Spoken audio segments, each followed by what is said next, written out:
I am Ferdinand Marcos, and I am the President of the Republic of the Philippines.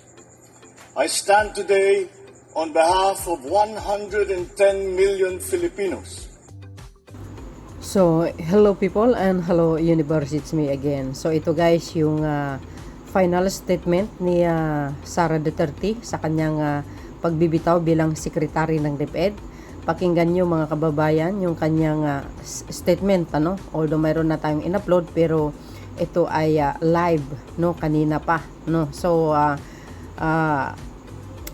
para makita nyo mga kababayan at marinig nyo ang kanyang sinasabi. Ganun pa man, ano po ang reason nito mga kababayan? Ito po ang pananaw ni Senate President Chis Escudero mga kababayan. But before nyo panoorin yun, ito po ang statement ni Sara Duterte.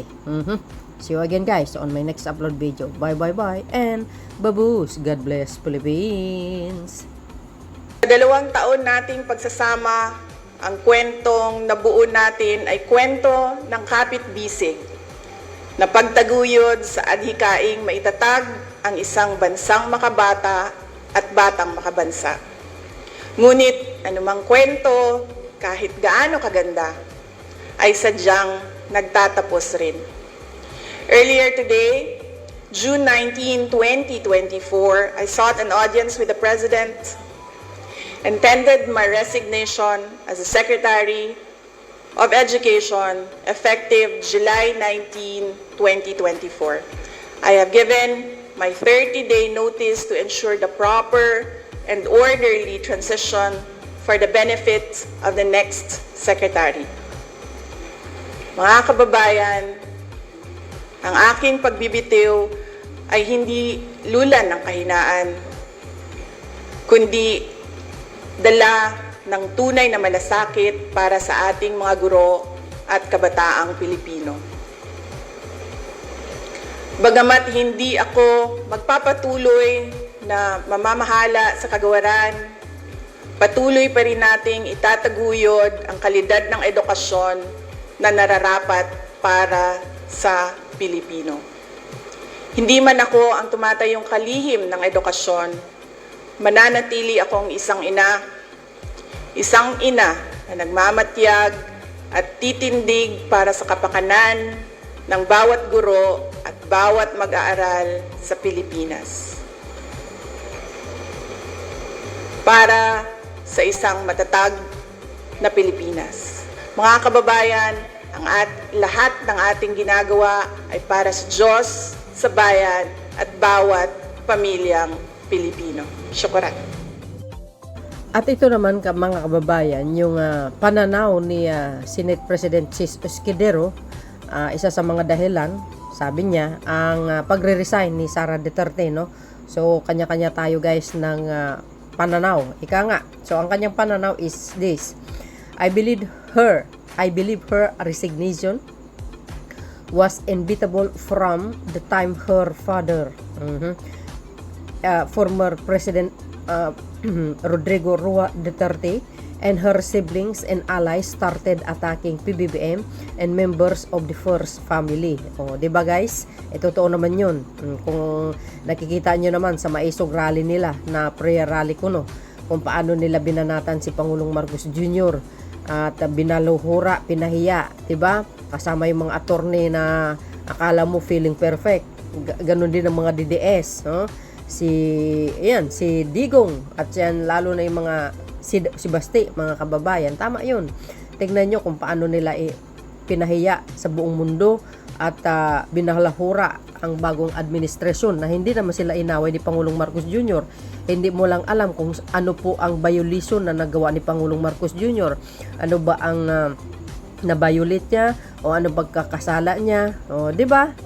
I think wala Tahimik lang ang Pangulo, nagtatrabaho lang mabuti. Kikita nyo, hindi naman sila nireresbakan ni Pangulong Marcos Jr. Tahimik lang, mga kababayan. Kasi wala siyang pakialam. Lahat kasi ng mga pinagsasabi nila, hindi naman totoo yun, guys. At gusto lang talaga nila paalisin si Pangulong Marcos Jr. Kaso lang, hindi nga pwede halal siya ng taong bayan, kaya malabo mangyari yan. So, dahil dito, siguro guys, baka sa isip siguro ni Sara na nakakahiya na, no, kaya magbitaw na lang ako bilang secretary ng DepEd. O, di ba guys? Ha? Alam nyo naman yung sinabi ko, dahil dito sa ginawa ng kanyang kapatid, mga Alipores, sila po mismo ang nagdadrag, sa pagbabagsak ni Madam Sara Duterte. O, di ba? Sa ginagawa kasi ng Maisog Rally, mga kababayan, lalo nilang binabagsak si Sara Duterte. Yun po ang aking nakikita, no. So, sabi pa ni Senate President Chis Escudero dito, guys, tuloy, its inevitability become more pronounced when she was already silent, not expressing her support on certainly policy issues such as the West Philippine Sea, the Bagong Pilipinas, the Kibuloy cases and attempt arrest, etc. Okay? O yan, o. See, mga beswa? So malinaw dyan, ang kanyang pananaw, mga kababayan, ay ang walang tibo ni Sara Duterte tungkol sa isyu ng West Philippine Sea sa pangaras ng Chinese vessel sa ating mga PCG, di ba? Pag tinatanong mo kung anong masasabi niya, sabi niya no comment. Ikaw ba naman, mga bes, ikaw ang pinakamataas na opisyal sa buong kapuluan ng Pilipinas, second the highest, no? Sa higher position, nga, hindi mo man lang kinundi na, o wala ka man lang masabi, no comment ka, samantalang lahat ng mambabatas ay kinukundi na yung panghaharas ng China vessel dyan sa atin. Tanging bukod lang si Sara Duterte. Magtataka na lang kayo kung bakit. Sabi ng ibang netizen, siyempre, friends sila ng Chekwa di ba? Kasi yung isang university dyan sa Beijing, China, mga kababayan, ay pinangalan sa lula niya, no?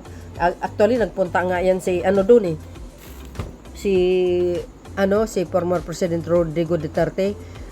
Siya po ang pinangunahan yung inaugurasyon, yung university na yung university dyan na itinayo ng China, sa pangalan po ng ina ni dating Pangulong Digong ang nakapangalan dyan. I-research nyo, guys, So dahil dito, tungkol naman dito sa case ni Kibuloy, yan ang pananaw ni Senate President Chis Escudero, mga kababayan. Bakit? Saan kayo makikita ng isang mambabatas, mataas na opisyal ng gobyerno, ng pamahalaan, sinuportahan mo yung taong nagkasala, nasa Amerika pa yung kanyang kaso, sex offender, human trafficking, ang dami pa. Money laundering ba? Tama ako? Correct me if I'm wrong. Sinuportahan niya. Imbes na kumbinsihin niya na magsuko, kaso hindi Talagang suportado niya si Kibuloy. Supposed to be not. Dahil yan ay isang, wanted sa batas. Ang tanong dito, kumusta naman yung mga naargabyado ni Kibuloy? Hindi ba naawa si Sara Duterte doon? Saan kayo makakita, no? So dahil dito, marami nakapuna sa kanya. Kaya ang nangyari, in short, guys, ay yung mga Marcos loyalists nagpunta yata sa Liwasa, nagrally yan, mga kababayan, sabi ng mga DDS. Nilangaw yung rally ng mga loyalista. Nilangaw talaga lang, kasi ang panawagan nila is resign Sara bilang DepEd Secretary. Ang mga DS talagang masaya, talagang kinunten nila, no, na nilangaw daw. Talaga lang, nilangaw, pero yung panawagan nila na resign Sara, di ba, natupad na.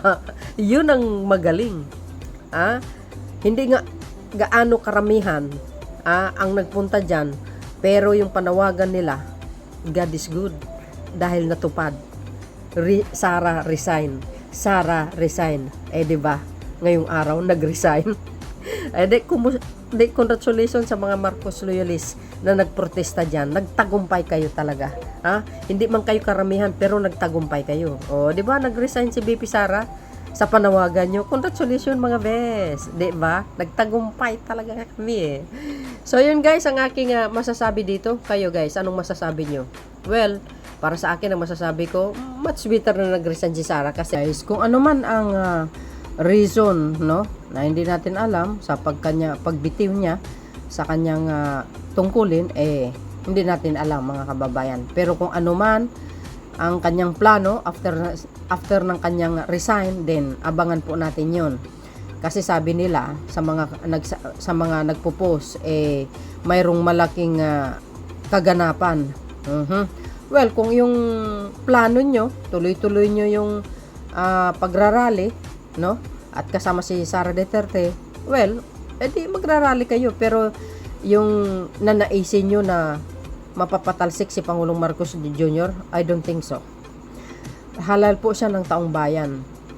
Una-una, wala pong nilabag na batas ang Pangulong Marcos Jr.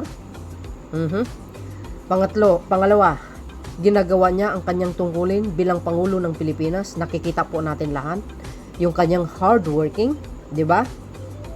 Pangatlo, hindi po nang aaway o nang re-risba. Hindi tulad ni Digong, nang aaway, binabanatan ang gobyerno. Di ba mga kababayan? At maganda ang treatment niya kay Sara Duterte. Ang masaklap lang kasi dito mga kababayan, hindi man lang kasi pinagtatanggol ni Sara Duterte si Pangulong Marcos Jr. sa kabila ng panlalait at pangbabastos, pambalahura kay Pangulong Marcos Jr. Hindi tahimik lang po siya no? So, taliwas din doon sa sinabi ni Attorney Panilo na kung bakit daw nag-resign si Sara dahil daw hindi man lang daw kayang pagtanggol ni Pangulong Marcos Jr. Sa mga na umatake sa kanya. Wow. Kumusta naman kaya yun, no? Attorney Panilo, yung ginagawa ng aman niya ni si Digong at saka mga abogado na grabe kung makapagsalita against sa Pangulong Marcos Jr. Kumusta naman kaya yun? 'Di ba? Bakit hindi din pinagtanggol ni Sara Duterte sa kanyang ama? Na alam niya gabinete siya ni Pangulong Marcos Jr. Kaya bago kayo magsalita, tingnan niyo mabuti side by side, 'di ba? Para magiging fair naman. 'Yun na po ang sinabi ni Attorney Panilo. Wow. Tahimik si Pangulong Marcos Jr. Hindi man lang daw niya ipinaglaban si BP Sara sa confidential. What the heck? Matanda na mga yan, hindi na kailangan pagsabihan o ipagtanggol, alam nilang ginagawa nila.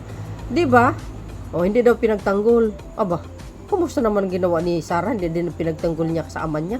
Hindi kayo naloka.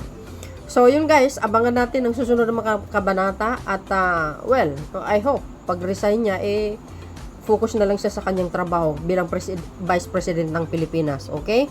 Resignation of VP Sara is or means this is a new political ballgame. At marami ang matutuwa sa ginawa niya. Marami sa mga supporters ng Duterte ang nagbibigay na ng kanilang mga payag kung bakit hindi pa siya umaalis sa kabinete.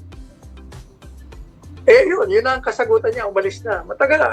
If you're reading social media comments, marami nang nagtatanong bakit hindi pa siya umalis. Saka kung titingnan mo yung mga statements niya, meron na siyang meron na siyang talagang banat. Kinokontra niya talaga yung major policy ng administrasyon. Ang tingin ko, isa pa sa dahilan ng kanyang pagbibitiw, hindi umiimik si Presidente Marcos Jr. sa panahon na binabati ko siya ng mga kaalyado ni Presidente Marcos Jr. Gaya ng confidential funds. Ang nagbigay sa kanya noon sa pakiusap niya ay si Presidente Marcos Jr. At ibinigay sa kanya yung confidential funds, transfer yun. Dahil alam ni Presidente Marcos Jr. na kailangan, pangalawa, dapat lang, at pangatlo, nasa batas yun na pwede niyang gawin. Pero nung inupakan siya, tumahimik si Presidente Marcos Jr. Hindi rin siya umimik nung binibira siya ng House of Representatives ng grupo ng Speaker Martin. Palagay ko, kahit sinong nasa posisyon at ikaw ang vice presidente, cabinet secretary ka, eh siyempre naghahanap ka rin ng kalinga ng iyong principal.